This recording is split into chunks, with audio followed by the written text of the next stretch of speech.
നമസ്കാരം. Social media കൂടുതൽ ആളുകൾക്കിടയിലേക്ക് സ്വീകാര്യമാകുന്ന ഒരു സാഹചര്യത്തിൽ ഇപ്പോൾ നേതാക്കന്മാർ പലരും ഇത് ചെയ്യുന്ന ആളുകളുടെ നിർദ്ദേശങ്ങൾക്കനുസരിച്ച് അഭിനയവും ശീലിക്കേണ്ട അവസ്ഥയിലേക്കാണ് എത്തിയിട്ടുള്ളത്. ഇതിൻ്റെ ഏറ്റവും ഒടുവിലത്തെ ഉദാഹരണമായിരുന്നു കഴിഞ്ഞ ദിവസം കോഴിക്കോട് ജില്ലയിൽ CPM സംസ്ഥാന സെക്രട്ടറി MV ഗോവിന്ദൻ മാസ്റ്റർ നടത്തുന്ന പ്രചരണ ജാഥയിൽ കണ്ടത്. ബാലുശ്ശേരിയിൽ ജാഥയ്ക്ക് നൽകിയ സ്വീകരണ ചടങ്ങിനിടെ സ്റ്റേജിലേക്ക് എത്തുന്ന ഒരു മൊയ്തീൻ എന്നു പേരുള്ള വൃദ്ധൻ കുറേ പൈസ ഗോവിന്ദൻ മാഷിന് കൈമാറുകയാണ്. തനിക്ക് സർക്കാരിൻ്റെ പെൻഷനായി കിട്ടിയ പൈസയാണ് എന്നും ഇത് പാർട്ടിക്ക് വേണ്ടി തരികയാണ് എന്നും വൃദ്ധൻ വളരെ സ്നേഹത്തോടെ പറയുന്നു.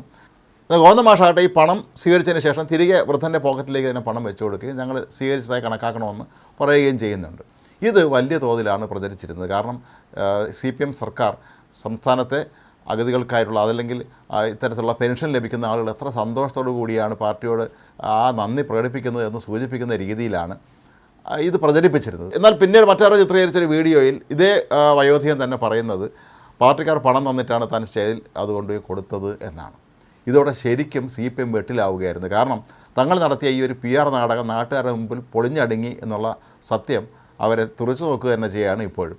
ഏതായാലും ഈ അയോധ്യനെ കൊണ്ട് വീണ്ടും മാറ്റി പറയിച്ചു എന്നൊക്കെയാണ് പറയപ്പെടുന്നത് എങ്കിൽ പോലും ഇതിൽ CPM ആകെ നാറിപ്പോയി എന്നുള്ള കാര്യം പറയാതിരിക്കാൻ നിർവാഹമില്ല. കാരണം അവരുടെ സംസ്ഥാന സെക്രട്ടറിയാണ് ശരിക്കും പറഞ്ഞാൽ ഇപ്പോൾ പൊതുവേദിയിൽ അല്ലെങ്കിൽ പൊതുജനങ്ങളുടെ മധ്യത്തിൽ അപഹാസ്യനായി നിൽക്കുന്നത് എന്നുള്ള കാര്യം പോലും ഈ PR നാടകം ആസൂത്രണം ചെയ്ത അത് പ്രാദേശിക നേതാക്കളാണോ അതോ സംസ്ഥാന തലത്തിൽ തന്നെ തിരുവനന്തപുരത്ത് നിന്നുകൊണ്ട് ഈ യാത്രയുടെ PR കാര്യങ്ങൾ നിയന്ത്രിക്കുന്ന മഹാന്മാരാണോ ഇത് ചെയ്തത് എന്നുള്ള കാര്യം ഇനിയും വ്യക്തമല്ല. ഏതായാലും ഇക്കാര്യത്തിൽ പെട്ടുപോയത് ഗോവിന്ദൻ മാഷ് തന്നെയാണ്.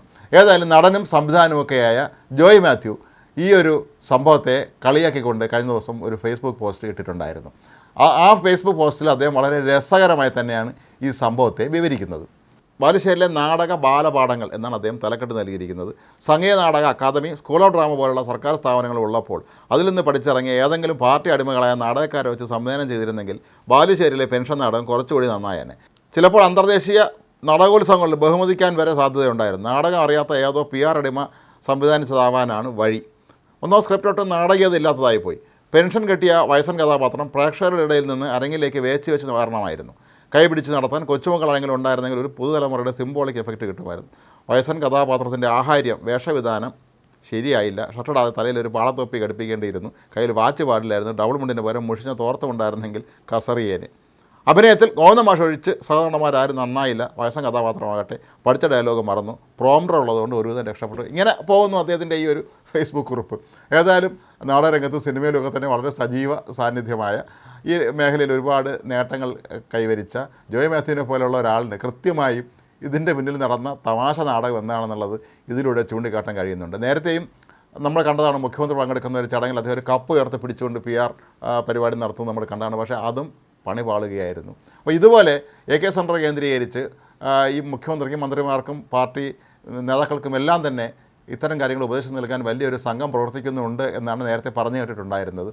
അവരിൽ പലരും ഈ അഭിനയ കലയിൽ അത്ര പോരാ അല്ലെങ്കിൽ സംവിധാനം ചെയ്യുന്ന കാര്യത്തിലൊക്കെ വളരെ പിന്നോക്കമാണ് എന്ന് തന്നെയാണ് ഈ ഒരു സംഭവം തെളിയിക്കുന്നത്. ഏതായാലും CPM സംബന്ധിച്ചിടത്തോളം വെളുക്കാൻ തേച്ചത് പാണ്ടായി എന്ന് പറഞ്ഞ അവസ്ഥയിലാണ് ഇപ്പോൾ ഇത് സംഭവിച്ചിരിക്കുന്നത്. ശബരിമല സ്വർണ്ണക്കൊള്ളയിലും അതുപോലെ ആഗോള അയ്യപ്പ സംഗമത്തിലും എല്ലാം നാറി മോശമായിരിക്കുന്ന തങ്ങളുടെ ഇമേജിന് മേൽ അടുത്ത അടിയായി വേണം ഈ സംഭവത്തെ CPM നേതാക്കൾ കണക്കാക്കേണ്ടത്.